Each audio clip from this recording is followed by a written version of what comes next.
Si has estado en Estados Unidos más de 5 años, si tienen niños que son ciudadanos estadounidenses o residentes legales, si te registras, pasas antecedentes criminales y estás dispuesto a pagar impuestos, vas a poder solicitar quedarte en el país temporalmente sin temor a deportación. Pero con esta acción, el presidente escogido deliberadamente está saboteando cualquier posibilidad de una reforma bipartidista que él dice apoyar. Y como le dije al presidente ayer, está dañando la presidencia en sí misma. Las medidas que estoy tomando no son solo legales, es el tipo de acciones que han tomado cualquier presidente republicano y presidente demócrata en el último medio siglo. Y a esos miembros del Congreso que cuestionen mi autoridad para que el sistema migratorio funcione mejor o que cuestionan mi sabiduría para actuar mientras el Congreso no ha fallado, tengo una respuesta. Aprueben un proyecto.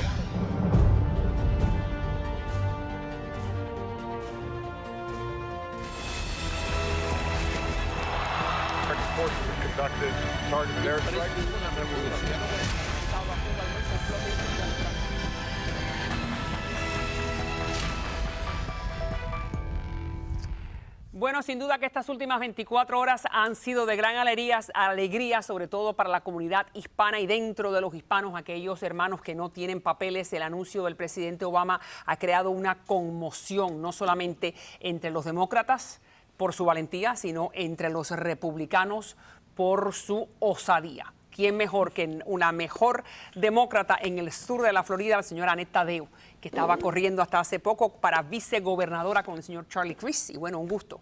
Miembro ilustre del Partido Demócrata. Y entonces, entre los demócratas hay gran alegría porque finalmente el presidente actuó. Definitivamente. ¿No es así? Dime cuál tú consideras, más allá de los números, que es la gran victoria, que es la gran esencia de este movimiento político. Claro, primero que todo ya era hora. Era hora y yo soy una de las que había criticado al presidente por no haberlo hecho antes. Entonces, estoy muy contenta de que ha actuado. Segundo, demuestra liderazgo, porque necesitamos que lidere, necesitamos que diga, mira, tenemos que no tapar el sol con una mano, tenemos esta situación de inmigración y simplemente porque después de que meses y meses y meses años de haber pasado, bueno, sí, años, pero meses que se pasó en el Senado de forma bipartidista, una ley integral, nada, no se ha llevado a un voto esa ley en la Cámara de Representantes. Y estas críticas que estamos escuchando de los republicanos pueden hoy mismo pararlas, simplemente lleven a un voto lo que ya pasó de forma bipartidista en el Senado. La acción del presidente es por desesperación. Ahora, por desesperación de que la otra parte no quería jugar a la pelota con él y dijo, yo voy a jugar. Y lo han hecho otros presidentes, también por desesperación, porque hay que aliviar. Pero sin duda que es una de las decisiones presidenciales más contundentes y con mayor trascendencia de los últimos años. Sí, definitivamente. Así que son 3, son 5 millones de personas que no tienen papeles. La cifra varía, algunos dicen que son 3.7, otros 4.2. La realidad es que es alrededor de 5 millones de personas, muchos de ellos que tienen hijos que han nacido en los Estados Unidos. Esa gente ya no van a ser deportada y le van a dar un pedazo de papel que dice que pueden trabajar. Y eso es lo importante. Claro. O sea, necesitamos que estas personas salgan de las sombras y que puedan recibir una licencia de manejar, que puedan comprar seguro para sus carros cuando están manejando, porque o de no el resto de nosotros estamos pagando por el seguro más caro porque tenemos a personas que están manejando sin licencia. O sea, y no está, lo más importante es desde el punto de vista moral, no están siendo separados. Claro, hay no miles de historias, hay miles de historias las injusticias. De niños que regresan a su casa de la escuela y no están sus padres ya más, y es que se los han llevado, o sea, eso, y estos son niños que no conocen ningún otro país, muchos de ellos ni siquiera hablan español, o sea, esto es lo moral que deberíamos hacer, y otra vez, la gran pelea entre republicanos y demócratas, decimos nosotros los demócratas, mira, lo que hay que hacer entonces es que lleven esa ley que ya se pasó y pásenla, eso sería lo maravilloso, nos encantaría que lo hicieran. Ahora, ya finalmente, desde el punto de vista del partido, tú que eres una demócrata ilustre, Gracias. ¿qué tipo de ayuda le da esto al Partido Demócrata para las elecciones del 16 ante los 50 millones de hispanos? Bueno, primero que todo es muy temprano antes de las elecciones del 16, pero obviamente los hispanos van a recordar lo que está haciendo el presidente por ellos y la respuesta de los republicanos de decir cosas negativas o que todos deberían irse y que son unos ilegales. Esa negatividad, a lo mejor cerrar el gobierno o demandar al presidente por hacer esto, eso les va a costar. Sin duda alguna, y eso va a ser interesantísimo en estos próximos 2 años. Muchísimas gracias. Gracias a ti. Sí, casi vicegobernadora. Casi. Pero sin duda que la política tiene siempre es un tiempo largo. Siempre un gusto en tenerla en este estudio. Nuevamente, vamos entonces ahora a escuchar nuevamente las palabras del presidente Obama y vamos entonces a escuchar lo que van a decir los republicanos a continuación. Esto no se aplica a cualquiera que viene a este país recientemente. No se aplica a cualquiera que pueda venir a Estados Unidos ilegalmente en el futuro. No da ciudadanía o el derecho a quedarse aquí permanentemente o da los mismos beneficios que tienen los ciudadanos. Solo el Congreso puede hacer eso. Todo lo que estamos diciendo es, no vamos a deportarlos. Pero ya con esto ya es un paso más, porque mi hijo, él se graduó, él tiene su master degree, pero afortunadamente él no había podido hacer nada. Bueno, ustedes acaban de escuchar y lo vamos a ver nuevamente en placa. Escuchamos al presidente, vamos entonces a leer lo que ha dicho el señor Mitch McConnell, que como usted sabe es el nuevo presidente del Senado, y ahí está diciendo McConnell, el que tiene él significa Obama, tiene que entender algo. Si el presidente actúa en desafío de las personas e impone su voluntad, el Congreso actuará. Eso es guerra. El presidente está tomando acciones que él mismo ha dicho son las acciones de un rey o de un emperador, no de un presidente estadounidense. Le damos la bienvenida a la señora Soledad Cedro, que es de Iniciativa Libre, que es un grupo no partidista, pero que esboza posiciones muy conservadoras. Nosotros Muchas gracias, somos Soledad. Conservadores. ¿Qué tal? Dime entonces, ¿qué es lo que significa, qué es lo que pueden hacer los republicanos ante las acciones del presidente? Bueno, ahora son muchos los escenarios posibles. Hay, por supuesto, dentro del Partido Republicano hay muchas posturas, algunas más extremas. Algunos están directamente pidiendo que se vaya a juicio político contra el presidente Barack Obama. Es una de las posibilidades, de las menos probables, porque sería ya demasiado extremo, pero es una de las posibilidades. Otra de las posibilidades es que sencillamente tengamos otra vez un cierre del gobierno, si es que hay que recordar que durante este periodo, el del lame duck, antes de que asuma el nuevo Congreso, se supone que deben votar un presupuesto federal y si no lo hacen otra vez estamos en riesgo de que cierre el gobierno. Estos son algunos de los escenarios posibles. El ideal sería que empiecen a trabajar de manera bipartidista, pero muchos están interpretando esta orden ejecutiva del presidente Barack Obama como una negativa de trabajar de manera bipartidista y como una intención de jugar solo.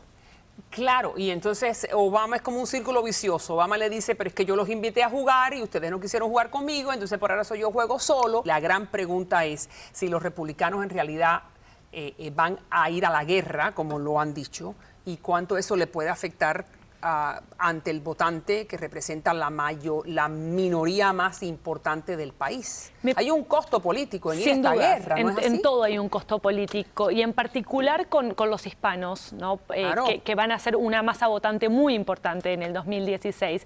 Creo que los conservadores, los republicanos, tienen una oportunidad acá que no deberían dejarla pasar. No me parece, como dicen muchos, que el voto esté asegurado para los demócratas, en lo más mínimo. No. Si vamos tan solo a mirar lo que pasó hace menos de un mes, hace 2 semanas, no nos vayamos muy lejos, acá en el patio mismo nuestro, Carlos Curbelo en el distrito 26 le sacó casi 26 puntos de diferencia a Joe García cuando hablamos entre el voto de los hispanos, nada más. Y nunca hemos visto... Lo que dice en particular nuevamente McConnell, que dice, estamos considerando una variedad de opciones, significa vamos a ver qué tipo de cañón sacamos o cuál es la bazuca que le vamos a disparar, pero no nos engañemos, cuando los representantes lleguen, los recién electos lleguen a sus puestos, van a actuar. Entonces, esa actuación, sin duda que aquí se puede formar una situación muy escabrosa, muy peligrosa, porque a los republicanos no les va a gustar esto. Esto es lo que ellos consideran una amnistía a 5 millones de personas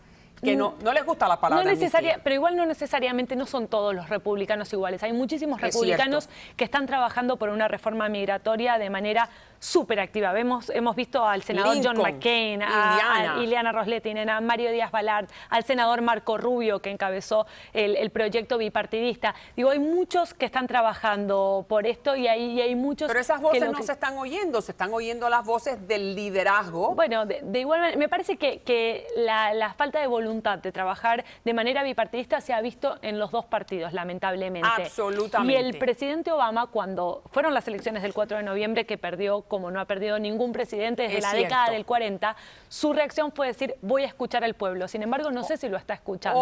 O meter un plumazo para ayudar a Hillary en el 16. Vamos a ver. Nada, sabe? estos próximos 2 años sin duda interesantísimos, y esta próxima semana vamos a ver en realidad qué es lo que van a hacer los republicanos, porque la acción del presidente no ha gustado para nada.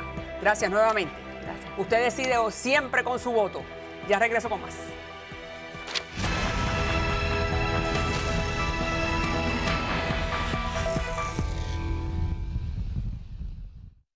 En embargo a Cuba, los editoriales del New York Times, La Isla en Quiebra. Arturo López Levy, codirector del grupo del lobby político Café, en debate exclusivo con María Elvira.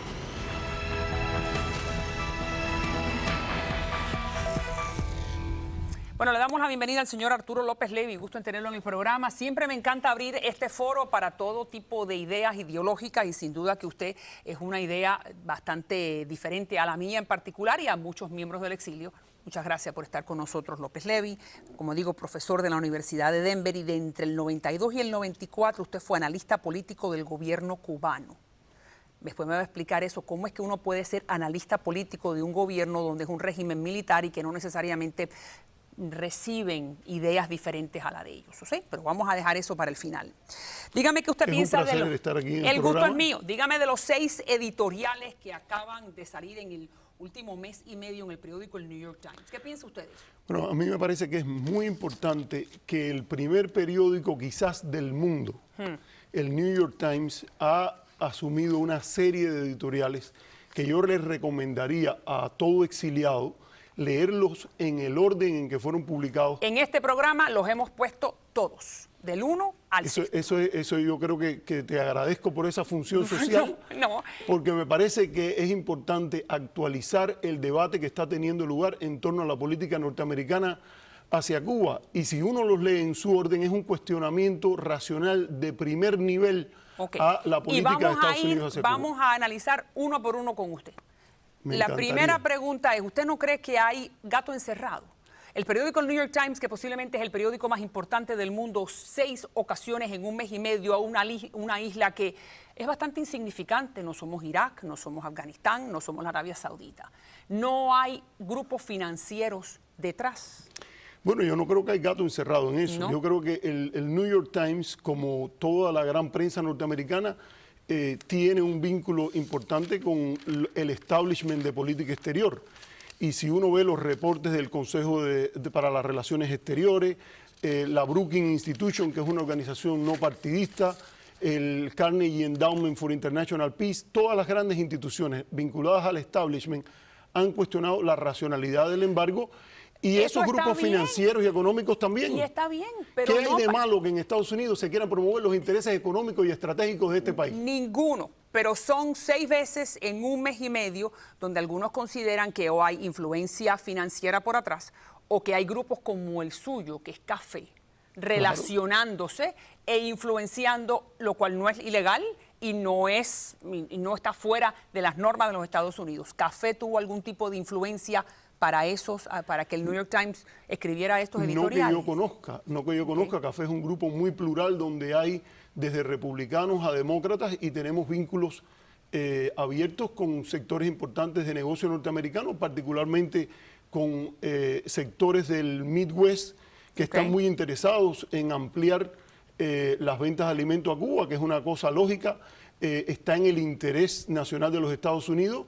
Está en el interés nacional de Cuba y haría mucho mejor la vida para los cubanos y los norteamericanos. Vamos entonces al primer artículo. El primer artículo dice básicamente que hay que levantar el embargo. Sí. Y vamos a ponerlo bien sencillo. Yo sé que usted es académico, le dije yo antes de empezar el segmento que las ideas no tienen que ser difíciles para entenderlas, y yo sé que ustedes a veces tienen mucho rigor conceptual y que tienen palabras rebuscadas, pero me gustaría que le explicara al público su posición.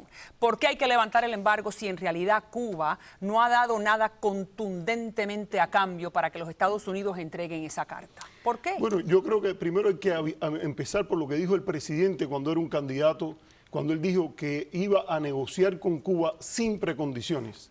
Y eso es un punto importante. Pero negociar es dame y te doy. Claro, ¿qué ha dado pero Cuba? sin precondiciones.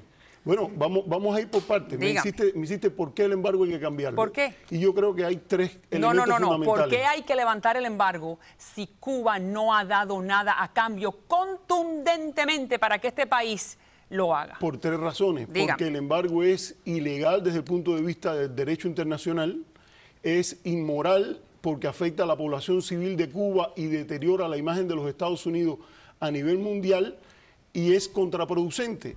Parte de la racionalidad sobre el embargo en el editorial es cómo no ha producido nada, incluso una política que ha gastado 264 millones en programas de cambio de régimen, no ha logrado nada. Pero los Estados Unidos, que son el bastión de la democracia en el mundo, optan por no hacer negocio económico con una isla que machuca los derechos humanos de sus ciudadanos. Entonces, eso no es inmoral, eso es una opción de Estado. No, sí es inmoral porque el derecho internacional dice bien claro que hay ciertas regulaciones incluso para la aplicación de sanciones. El derecho internacional también dice bien claro de que los gobiernos deben respetar los deseos del pueblo. Sí, está bien, pero fíjate, yo te tomo para el argumento que es verdad que hay problemas de derechos humanos en Cuba.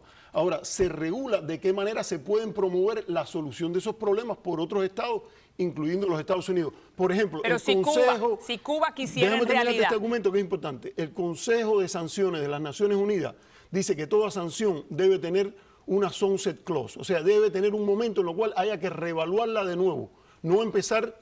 dejarla permanentemente. Segundo, evaluar el efecto de las sanciones en las poblaciones vulnerables. Está muy bien. Que el embargo no lo tiene. Si Cuba quisiera que los Estados Unidos le levantaran el embargo, ya hubiera hecho 2 o 3 gestos importantes. Y Obama y los Estados Unidos son los primeros que quisieran resolver este problema que los fatiga. Déjame preguntarte. ¿No es así? James en realidad, la que hago la pregunta soy yo. Vamos al próximo. Vamos al próximo. La contribución de Cuba en el ébola. Mira, yo creo... Ese es el segundo New York Times. Dígame, cierro el primero, dígame. Déjame responderte un poquitico eso. Yo me imagino que tú consideres que James Kayson era un anticomunista y un bastión de esa política de embargo importante. Yo creo que James Kayson llevaba información al pueblo cubano y el pueblo le puso banderas cubanas para que la gente no leyera el crawl. Y uno de los leaks que puso James Kayson decía: un país que exige un permiso de salida para viajar no es un país libre. En Cuba se exige un permiso de salida para viajar. Eso decía uno de los leaks. Tú dices que no ha cambiado nada importante. Bueno, si nos llevamos por el criterio de James Kayson, Cuba ha cambiado una cosa muy importante al permitir eliminar la prohibición de viajar. Eso es periférico. Si Cuba en realidad quisiera que los Estados Unidos le levantaran el embargo, hace rato que hubiera hecho 2 o 3 cosillas y ya Estados Unidos lo hubiera hecho. Vamos al próximo. Es lo que dice la ley Helms-Burton. Está muy bien. La ley Helms-Burton tiene una lista de lavandería que incluye que hay que desmantelar el Ministerio del Interior. Eso es muy noble. Sacar a Fidel y Raúl que no pueden vamos correr. Al próximo. Vamos al próximo. Ninguna elección. Toda una serie de cosas que son violaciones de la soberanía de Cuba, María Elvira. Fíjate un elemento. Los abogados del Departamento de Estado, cuando se discutía la ley Helms-Burton, dijeron que era ilegal. La ley Helms-Burton es una ley norteamericana pasada por el Congreso Federal y depende de los norteamericanos si la levantan o no. Vamos al próximo. Los propios abogados del Departamento de Estado dijeron que era violatoria de la soberanía de Cuba, contraproducente para la promoción de la democracia y los derechos humanos el primero que viola la soberanía de Cuba, con los aliados de Estados Unidos. El primero que viola la soberanía de Cuba es el propio gobierno. Vamos entonces al próximo. Contribución de Cuba. ¿Cómo puede decir eso? Que el propio gobierno viola la soberanía de Cuba. Estamos en el primer, vamos al segundo New York Times, al segundo artículo de New York Times. Contribución de Cuba al ébola. La realidad es que los médicos, son 60 médicos, que si se contagian con el ébola no pueden regresar a Cuba, que me parece que eso es un poco raro. Pero bueno, esas son las leyes más cubanas. De 400 profesionales de salud. La pregunta es, ¿esos médicos en 3 países? ¿Esos médicos son voluntarios? Yo creo que sí. Yo creo que en general los criterios que yo he oído es que se le ofrece a los médicos la posibilidad de ir a una de estas misiones, y si ellos dicen que no he visto ni siquiera en las organizaciones de derechos humanos opuestas al gobierno ningún informe de represalias para ningún médico que haya dicho yo no estoy interesado en ir en la misión. Así que cualquier comparación con la esclavitud a mí me parece primero un insulto. No, vamos a decir que no es insulto a las personas que sufrieron la esclavitud. Vamos a dar hechos y no opiniones. El médico cubano, hemos entrevistado unos cuantos acá que están en Sierra León y nos dijeron, uno de ellos, que lo habían llamado, en 2 días tienes que presentarte en La Habana para irte a Sierra León. Eso me parece que no es voluntario. Número 1, cuando el médico sale de Cuba, no se puede llevar a su familia. Ahí está el ejemplo de Venezuela, de Jamaica. Hay muchos diferentes lugares donde los médicos han servido y no pueden llevar a su familia. Número 3, tampoco entiendo por qué el médico no puede recibir directamente el pago de la Organización Mundial de la Salud. Y no entiendo tampoco por qué Cuba tiene que guardar una parte de ese salario en una cuenta cubana hasta que el médico regrese. ¿Eso es voluntario? Todas esas cosas son legítimas preocupaciones con las cuales yo estoy de acuerdo en que deben ser presentadas por el exilio ante la Organización Mundial de la Salud y posiblemente que la Organización Mundial de la Salud las discuta con Cuba. Ahora, eso no implica que la participación no es voluntaria. Eso implica que las condiciones quizás no son las óptimas desde tu punto de vista o de la punto de vista de otro. No, pero desde el punto de vista de cualquiera. Yo quiero que cuando yo termine el mes, me paguen. No es en todos los trabajos. No. Esa es la regulación. Y hay prácticas en varios países en los cuales médicos usan agencias de contratación para lograr contratos. Pero eso es una agencia de contratación privada. No es que el Estado reciba el cheque de la Organización Mundial de la Salud y después le pague al médico el 20%. Depende del país, María Elvira, no en todos los países es así. Me parece que el médico que está bajo esa regla no debe estar muy contento. ¿Estaría contento usted si la Universidad de Denver le paga solamente el 25% y le manda el resto a Cuba? Yo no trabajaría en Mega. No estaría de acuerdo, pero eso no implica que yo soy un esclavo. No implica que yo soy un esclavo. Bien. Y cualquier comparación del programa médico cubano para los personales de salud de la Agencia de Inmigración, con el ferrocarril secreto que sacaba a los esclavos del sur para Canadá, me parece un insulto a las víctimas de la esclavitud porque no tiene nada que ver con eso. Pero López Levy, yo no estoy hablando del 1865, yo estoy hablando del 2014. No, pero es que esa analogía quienes la han hecho. No, yo nunca he dicho que son esclavos, yo le pregunté si eran voluntarios, no esclavos. Yo creo que no has demostrado que no son voluntarios. ¿No? Porque la manera de demostrar eso sería, dime cuáles casos de personas que dijeron no quiero ir a combatir el ébola en África han sido castigados o sancionados por ese motivo. Y dígame, ¿cuándo en Cuba uno puede decir yo no quiero cumplir en muchas ocasiones, o complacer al régimen? En muchas ocasiones. Vamos a hacer una en misiones internacionalistas yo conozco muchos casos de personas que han dicho yo no quiero ir y no han ido. ¿Y cuáles son no les ha pasado nada. ¿Y cuáles son las consecuencias? Y no les ha pasado nada. Y me alegro mucho. Vamos a hacer una pequeña pausa y enseguida regresamos para entonces ir al tercer editorial que dice los cambios electorales en el sur de la Florida. Claro que sí. Ya regreso.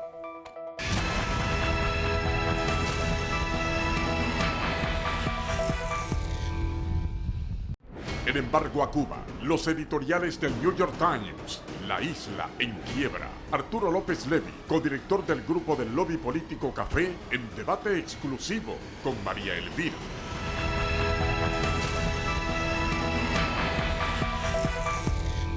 Continuamos nuestra conversación con el señor López Levy, cambios electorales. Entonces la pregunta es que indican los analistas que hay cambios electorales que ya muchos miembros de esta comunidad en el sur de la Florida no necesariamente están a favor del embargo. Y la pregunta es, uno lo puede ver reflejado en los representantes federales. Carlos Curbelo acaba de ganar. El grupo de cubanoamericanos, tanto en el Senado como en la Cámara de Representantes, es monolítico. Todos están a favor de que se mantenga el embargo. Entonces, ¿cómo es que uno puede ver el cambio electoral? Bueno, lo primero que yo debo decir es que la política de Estados Unidos hacia Cuba es la política de la nación toda, no es la política de la comunidad cubanoamericana. Incluso si tú tuvieras razón de que hay que guiarnos por los resultados electorales, eso simplemente simbolizaría la voz de la comunidad cubanoamericana. Y como te digo, la política exterior no hay política exterior de la comunidad cubanoamericana. Decía un político chiponío que toda política es local. Entonces, si eso es así, la gente de Idaho y de Oklahoma no vinieran a ese grupo a preguntarle, oye, ¿cómo votamos por Cuba? Es que en esta gran nación las comunidades emigradas y exiliadas cuentan. Bueno. Lo que no son el factor determinante, es un factor más. Estados Unidos tiene intereses estratégicos, interés de seguridad, intereses económicos, tiene un ciudadano norteamericano retenido allá y no le puede dar un veto a la comunidad cubanoamericana, incluso si la comunidad cubanoamericana tuviera los términos que tú dices. Si lees el editorial de nuevo, que es muy interesante, dice cosas, explica los cambios muy bien. Charlie Crist estuvo a un por ciento de ganar la gobernatura de la Florida. Pero no ganó. Pero es a 1%. Está muy bien. Y yo no le digo es que una política en la cual la comunidad cubana está dividida. La mayoría de fantástico, los pero no se refleja en nuestros representantes en Washington. ¿No es así? Un problema, claro que eso es bueno, un problema. Bueno, que hay un problema, entonces, sigamos. Grupos como Café, como Cubanao, como otros grupos, hay que trabajar para concientizar al resto del Congreso. Para transformar los resultados en las encuestas en resultados electorales. Ahí está. Entonces, cuando y un problema que hay es que los cubanos que vinieron después de 1994 están votando a razón del 18%. Muy bien. Y los que vinieron en los 60 están votando a un 82%. ¿Qué quiere decir? López Levy, que las elecciones no están reflejando la opinión mayoritaria de la comunidad cubanoamericana. En este momento, la evidencia empírica es aplastante y la evidencia empírica es que todos los representantes cubanos americanos, el votante los puso y la ideología es pro embargo. Punto. No, vamos al próximo. Cathy Castor, que no es cubana-americana, primero, en este país no hay representación étnica. Vamos al próximo. No, pero en Tampa también hay una comunidad cubana-americana importantísima. Sin duda, los que enrollan en los abacos. Vamos entonces a intentar derrocar un régimen. Fíjense, claro el New York Times acusa y se une mucho a la política del gobierno cubano. Dice que los programas son un magneto muy bien, para ladrones, estafadores, y maleantes. Y USAID, y en otras palabras... buenas intenciones no realizadas. Ahora, déjenme para que el televidente entienda qué es lo que está diciendo el artículo. El artículo dice básicamente que está muy mal de parte de los Estados Unidos meterse en llevar artículos para que la disidencia, teléfono, lo que sea, para que la disidencia prospere.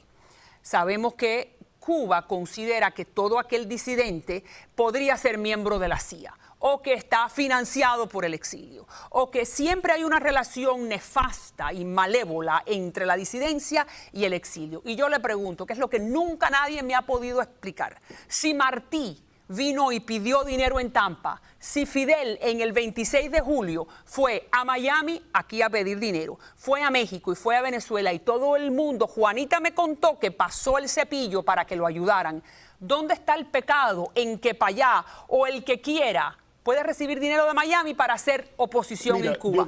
Dígame dónde está el pecado. Yo creo que el problema está en lo que define el derecho internacional.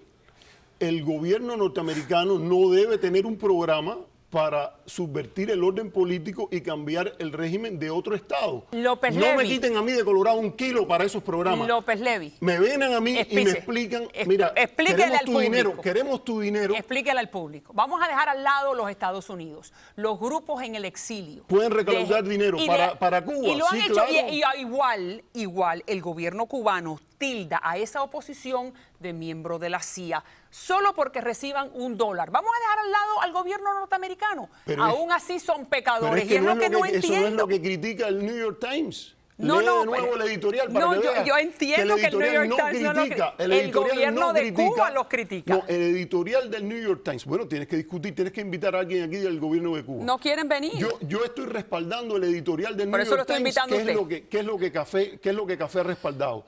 El editorial del New York Times tiene de bien que no dice nada en contra de que Frank Calzón, Mauricio Claver Carones, el que quiera que pase la fundación, que pase el sombrero aquí en el exilio, pero que por las reglas y los valores de este país de gobierno mínimo, a mí no se me debe cobrar un impuesto para que usar el dinero mío en una causa política con la que yo no estoy de acuerdo. Nada asegura que el gobierno de los Castro vaya a dar esas prebendas o esas ayudas democráticas una vez que el embargo se levante. ¿Por qué? Porque en realidad... No, yo no te lo puedo asegurar tampoco. No, absolutamente que yo no. Te lo puedo asegurar. De hecho, yo no creo que quitar el embargo va a provocar que el gobierno cubano el otro día llame a las elecciones. Eso es correcto. Ahora, ¿por qué multipartidistas? el gobierno cubano está tan insistente en que los Estados Unidos le levanten el embargo? Si Cuba puede negociar con el resto del mundo, con la comunidad europea, con Asia, con África y con los árabes. Pero, no le hace falta a los Estados Unidos. Además, Fidel, durante los primeros 20 años, no habló del embargo. ¿Para qué negociar con el enemigo?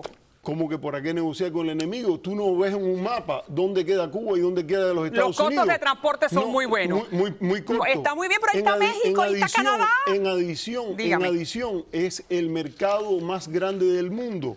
Es el lugar donde vive 1,5 millones de cubanos que tienen un vínculo especial y que se invierten en Cuba. Por regla general, las inversiones de expatriados tienden a tener una mayor tasa de reinversión. Desde el punto de vista económico. Pero entonces tienen que hacer cambios políticos. Es correcto, le conviene económicamente. Un barco de cualquier país, no solo norteamericano, que toque puerto cubano, tiene que estar 6 meses sin tocar puerto norteamericano. Todo producto que contenga un 10% de elementos norteamericanos no puede ser exportado a Cuba. ¿Cuál es el problema, López Levy? Si la economía y el modelo cubano funcionaran, no necesitaran hablar con los Estados Unidos. Pero vamos a Venezuela. Es difícil decir que vamos a Venezuela. Que no funciona cuando no tiene las mínimas condiciones, y yo soy de los que creo que el modelo cubano no ha funcionado. Muy bien, vamos entonces a hablar de Venezuela. Usted aconseja a los venezolanos que no sigan los consejos de los cubanos. Sí. ¿Por qué usted dice eso? Yo creo que los cubanos y los venezolanos que apoyan al gobierno, si Venezuela se transforma en algo como lo que es Cuba, los partidarios del gobierno van a perder autonomía en sus decisiones con relaciones a sus líderes. No le entendí, dígamelo más sencillo. ¿Qué usted me quiere decir? En un partido comunista hay una centralización del poder en la cual hasta los que apoyan el gobierno pierden posibilidad de influencia y decisión. Y por otra parte, las políticas que desde el exilio se le recomiendan a Venezuela, a los venezolanos que se oponen al gobierno, es radicalizar la discusión, en apoyar a los líderes opositores más vehementes como María Corina Machado.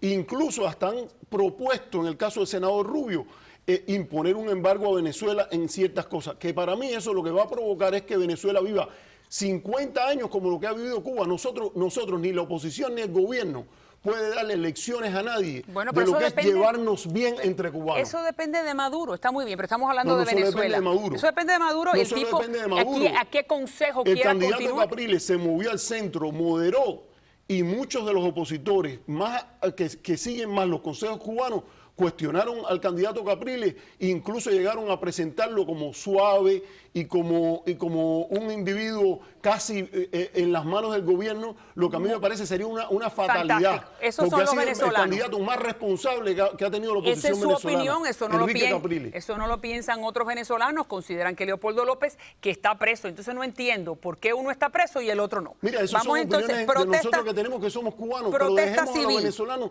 que lidien ellos con sus problemas. Vamos entonces a hablar de usted. Yo creo que eso siempre es relativo. Trabajó como analista político entre el 92 y el 94 para el gobierno cubano. Dígame cómo uno puede trabajar como analista político para un gobierno que es de corte, donde el anillo gobernante es militar y sabemos que es comunista con una ideología cerrada. Bueno, yo todo esto lo escribí en un libro que está publicado ya, que se llama Raúl Castro y la Nueva Cuba, una visión del cambio. Incluso tuve que hablar de mí, porque ya que estaba hablando quería presentar mis credenciales. O sea, yo creo que pero ya... explíquemelo sencillito al público que no leyó su libro. Sería bueno que también... Pero que si aquí todo el que viene puede promover su libro, yo también creo que y no hay ningún problema en que usted venga y lo promueva. Que vaya allí ¿Cómo y lo puede? lea. Entonces, mi pregunta es, ¿usted no fue también de la inteligencia? Yo fui analista de la inteligencia en Cuba por apenas un año. Y pasé una escuela por un año también. ¿Y eso no lo hace agente de inteligencia? No, claro que no. Dígame entonces cuál es la diferencia. Claro que no. Aquí se considera que Alcibiades Hidalgo es viceministro del Ministerio de Relaciones Exteriores hoy.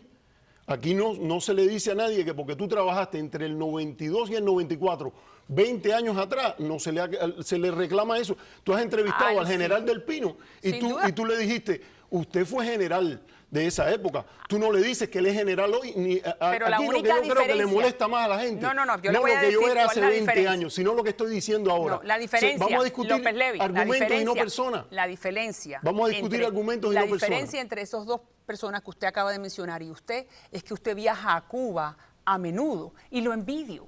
Y ellos dos no pueden entrar porque son personas no gratas y considerados traidores. Entonces la pregunta es, ¿cuál es la diferencia entre ellos y usted?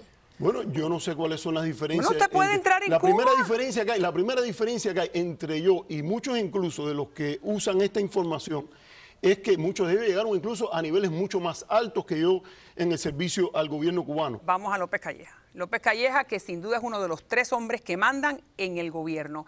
Está casado con Débora. ¿Eso lo dices tú? No, eso lo dice la Universidad de Miami, que han hecho estudios de quiénes son los que verdaderamente mandan en el país. Sí, y ahí está su... Los mismos que hicieron un ejercicio ridículo de una reunión del buró político que nadie respeta en ninguna parte del mundo académico de Estados Unidos. Vamos a los hechos. Su primo es el señor Rodríguez López Calleja, correcto. Y él es, según toda la documentación, el hombre que maneja Gaesa. Gaesa, desde el punto de vista financiero, Gaesa controla el 80% de la economía cubana porque la economía cubana está en manos de los militares. ¿Cuán cercano usted con él? Bueno, hay muchas cosas que tú has dicho que yo no estoy de acuerdo. Muy bien. Primero, que él es el tercer hombre. Muy bien, está muy bien. Que la economía está en las manos de los militares. Eso lo dije yo. ¿Cuál?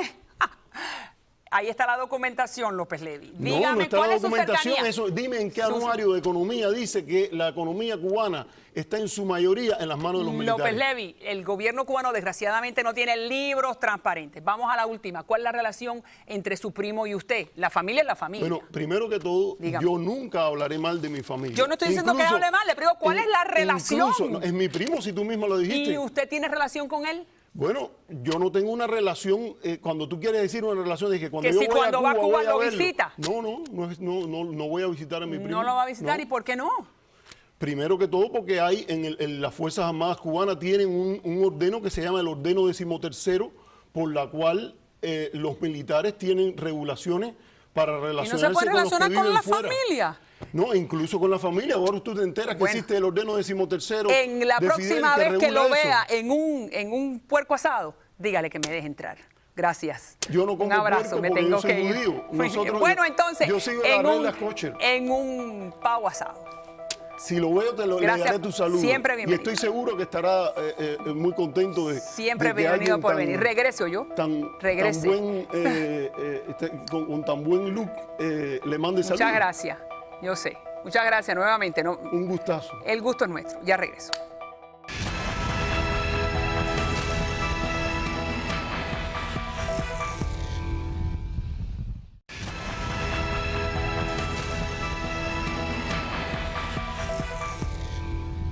Le damos la bienvenida nuevamente a Ismael Cala, mi compañero, mi querido amigo. Siempre un gusto. Estuvo ya a un día en esta semana y para aquel que no lo pudo ver, nuevamente está con nosotros presentando su libro Un buen hijo de P. Que causó mucha controversia el tuit del miércoles cuando yo dije que estaba conversando con una buena hija de P, María Elvira Salazar. Bueno, sin duda que eso me lo han dicho en otras ocasiones. Eso ves. Pero uno ¿a quién no se lo han dicho? Claro, uno lo asume porque uno piensa, como tú dices, tú lo llevas a la luz y no lo dejas en la oscuridad. Eso es. Hija de la paciencia, de la pasión, de la perseverancia. Y de muchas cosas buenas. Y bueno, me encanta que has escrito este libro porque nosotros en este foro escuchamos y vemos muchas cosas negativas y tú lo has transformado a una inspiración para todo aquel que va a leer el libro. Dime mañana, para el que esté en el sur de la Florida, en la Feria del Libro, cuéntame. Mañana a las 4 de la tarde, ustedes buscan la información en el panfletito de la feria, tiene una sala, un número de sala en particular, pero a las 4 de la tarde nos vemos en la Feria Internacional del Libro en el Miami-Dade College y con gusto, porque realmente es la oportunidad de poder presentarles esta atrevida fábula espiritual, yo le llamo, que es uno de esos libros que literalmente no puedes juzgar el libro por la portada. Porque el que vea Un buen hijo de P dirá, ¿cuántas malas palabras hay dentro de este libro? Y no hay ninguna. Muy bien. Al contrario, es todo llevar esa P hacia P's de empoderamiento, positivas, porque la pasión y la perseverancia yo las tuve, yo creo que desde el nacimiento, María Elvira. Pero la paciencia, no. Pero es que la paciencia es uno de las lecciones más difíciles de aprender. Exacto. A mí me decían fosforito en la secundaria básica. Yo era un analfabeto emocional que además tenía mis emociones a merced de cualquiera. Venías tú con la mínima provocación y yo estallaba como dinamita. Y realmente eso es ser un analfabeto. Porque al final alguien te puede tratar de provocar, pero si tú tienes control de quién eres y de tus emociones, es muy difícil que alguien te saque de tus casillas. Y es muy interesante lo que estás diciendo, que es la famosa inteligencia emocional. ¿No es así? Que muy poca gente sabe que existe y sabe que tiene. Y cuéntame cómo es que uno puede desarrollarla. ¿Por qué es que te hace más feliz? Yo lo sé, pero lo que pasa es que nadie nos enseña. Eso, en el colegio no hay la asignatura. Creo que hay nada más 7 u 8 países, tengo que verificarte esa cifra, donde ya en las escuelas primarias, en la educación primaria, se está incorporando la materia de inteligencia emocional. Muy bien. Eso, imagínate, a los niños, ¿qué hacemos? En vez de enseñarles a manejar sus emociones, constantemente se las reprimimos. Sobre todo a los hombres que nos dicen, los niños no lloran, los hombres no lloran. ¿Y para qué tenemos lagrimales entonces? Claro, sé fuerte. Y por eso somos más analfabetos que las mujeres, los hombres, que te conste. Y yo creo que tiene que ver con el rol social que aparentemente nos hacen desarrollar en la sociedad. Y dime, lo que me estás diciendo de la inteligencia emocional, ¿cómo es que tú la defines para aquel que está en la pantalla y no entiende? Sabemos que la inteligencia cognitiva no es la de los libros, la gente inteligente que sabe sumar y restar, leer y escribir, pero la emocional, ¿cómo la defines? Es tu actitud de responder ante las circunstancias de la vida y poder hacer que el valor de tu actitud siempre sea hacia lo positivo y no hacia lo negativo. No importa lo que te pase, porque eso va a estar en el camino y no sabemos lo que viene como en una piñata, lo que nos cae envueltito y a lo mejor lo que está dentro no es lo que uno piensa que hay dentro. Pero la inteligencia emocional es... Incluso, fíjate, se hizo un mapa de la inteligencia emocional con 7 países diferentes del mundo y se descubrió las zonas donde se somatizan las emociones más importantes que los seres humanos vivimos. La ira, la envidia, el odio, el amor, la alegría, la felicidad. Tiene zonas donde uno vibra y la siente. Que es lo que se llaman las chakras, ¿no? Claro. ¿Y cuáles son esas zonas para el que no las por conoce? ejemplo, el amor y la felicidad fueron las emociones positivas que más llenaron el cuerpo. Porque si tú estás llena de amor y de felicidad, tú lo vas a sentir en cada célula de tu cuerpo. Sin embargo, la ira, la metáfora que siempre usamos, cuando me arde el pecho de ira, efectivamente todo el mundo decía que la ira la sentía aquí, como que o el hígado, ¿no? Se me rebosa el hígado de la furia. Exacto. Y eso es muy importante porque mucha gente muere a causa de no saber cómo manejar sus emociones. O le dan unas enfermedades, el cáncer. Yo sin duda estoy segura que el cáncer te come, literalmente. Y hay cáncer emocional que ninguna quimioterapia va a curar. Yo sufrí de cáncer emocional, envidia. En mis años de niñez y adolescencia, y lo cuento en el primer libro, El poder de escuchar, yo veía a un niño con un trencito y yo decía, ¿por qué si tengo mejor notas que él? Y tú me dijiste que yo puedo ganar, sobre todo en Cuba, que sabes que era la lotería de los juguetes y los tiquecitos de juguetes del básico. ¿A quién conocías, no? Y los dirigidos. A mí me volvía loco eso. Y yo le decía a mi madre, pero si yo saqué mejor notas que ese y él tiene el trencito y yo no alcancé el trencito. La envidia por mucho tiempo, María Elvira, me estaba drenando por dentro. Y ese es un cáncer que, como digo yo, si tú no lo estirpas, no hay una pastilla, no hay una quimioterapia que lo pueda estirpar por ti. Y te mata después a ti. Al final, tú eres el único que sufres y el que la paga. Oye, me encanta estar contigo. Gracias. Gracias nuevamente. Mañana, sábado. 4 de la tarde, Feria del Libro. Feria del Libro, ahí está en pantalla, Un buen hijo de Pepe. Y di que tú lo eres. No, si yo soy una buena hija de pasión y perseverancia y de poder y de todo.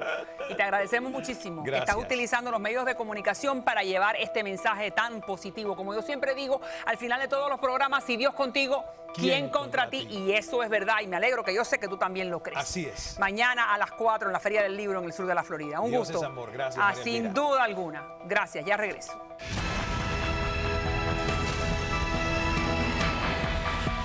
Hacemos una pequeña pausa para darle la bienvenida al señor Suárez, que es el hombre que tiene el secreto de cómo dormir bien. Gracias. La superficie mágica en Mattress House. ¿Cómo está, Suárez? Tenemos una superficie fantástica que ayuda a todo tipo de problemas, ronquidos, problemas de trastornos de insomnia, problemas de personas que sufren dolores de espalda, personas que sufren de mala circulación y todo tipo de trastornos que las personas sufren cuando duermen. No, problemas de dolor de espalda, que tiene reflujo gástrico, otras condiciones médicas que también ayuda. Completamente. Este es un producto que ha sido rediseñado, María Elvira, en mayo del año 2014. Se hizo completamente nuevo y es un producto extraordinario que deberían probarlo. Yendo a la tienda, en solo 15 minutos lo prueban y le van a encantar. Ustedes se van a enamorar de él. Dígame de esa estructura abajo, que es la base eléctrica que usted otorga de gratis. ¿No es así? Como es natural. Lo que nosotros hemos hecho es que hemos integrado la base eléctrica ajustable cuando ustedes compran uno de nuestros sistemas de dormir. Que eso no lo hace absolutamente nadie. Es un producto que vale alrededor de $1.800 y nosotros se lo damos completamente gratis cuando compran nuestro sistema de dormir. Y usted no tiene que sufrir tratando de comprarlo con dineros que usted ya tiene ahorrado o tarjetas de crédito, porque tenemos financiamiento y podemos dárselo con una forma de pagar muy fácil, con el 0% de interés y $50 mensuales más o menos. Y este fin de semana es el mejor momento para ir y probar.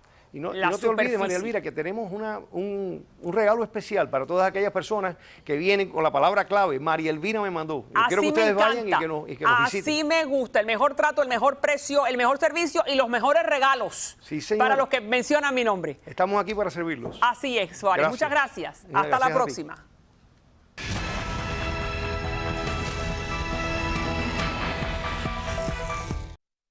Bueno, quinto segmento, noche de viernes. Ahí están en pantalla donde usted me puede escribir a través del internet, Facebook, Twitter, YouTube, Instagram. Me encanta que siempre me escriban y me expliquen qué es lo que ustedes piensan del programa o algún tipo de tema que usted quiere que yo ventile aquí en el mismo. Ahí está la página del internet donde usted me puede escribir también o ver programas anteriores a este, los diferentes segmentos que usted quisiera volver a ver. Como siempre digo al final de todos los programas, si Dios contigo, ¿quién contra ti? Nadie. Tengan muy buen fin de semana. Acuérdense que Bobby es el hombre que me hace el pelo en éxtasis, Dania en la cara y la señora Gabriela Arango, la mejor diseñadora de ropa en el sur de la Florida. Y a usted muchísimas gracias por la sintonía. Nos vemos nuevamente entonces el lunes aquí en Mira a las 8 de la noche. Hasta entonces.